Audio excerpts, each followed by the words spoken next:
If you're seeing an Evernote configuration file error after uninstalling the app, don't worry.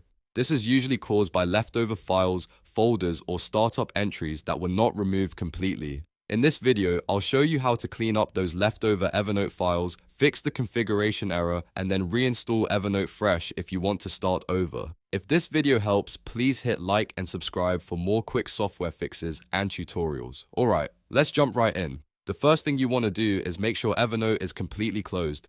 Press Ctrl, Shift, and S on your keyboard to open Task Manager. In Task Manager, look through the processes list and end any Evernote background process you still see running. This step matters because if Evernote is still active in the background, Windows may keep certain files locked and prevent you from deleting them. Once the background tasks are stopped, press the Windows key and R at the same time to open the Run dialog box. Type %appdata% and press Enter. This opens your Roaming AppData folder where a lot of application settings are stored. Now look for any folder named Evernote. If you find one, delete it. This can remove leftover configuration data that is causing the error message after uninstall. Next, open the Run dialog box again by pressing Windows key and R. This time, type %local appdata% and press Enter. In this folder, look for any Evernote folder or sometimes a programs folder that still contains Evernote data. Delete any remaining Evernote-related folders you find here as well. These files are often left behind even after uninstalling, and they can be the reason Evernote keeps showing a configuration file error. After that, check the Startup tab in Task Manager. Open Task Manager again if needed, then click on the Startup section. Look for any Evernote entry that might still be enabled. If you see one, disable it or remove it if possible.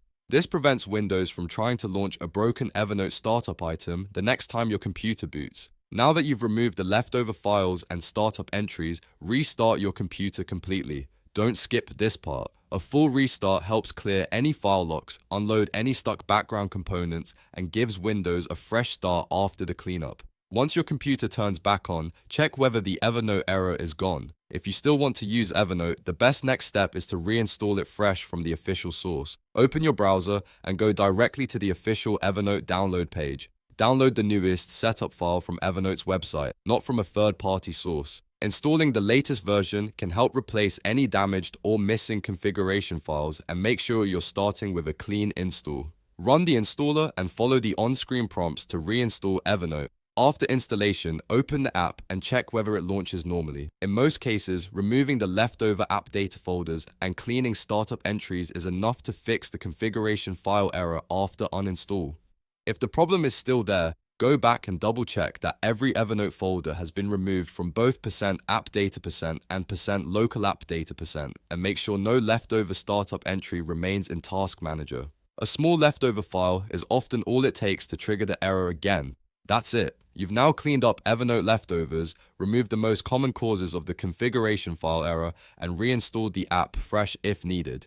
If this tutorial helped, please give it a like and subscribe for more easy Windows troubleshooting guides. Thanks for watching, and I'll see you in the next one.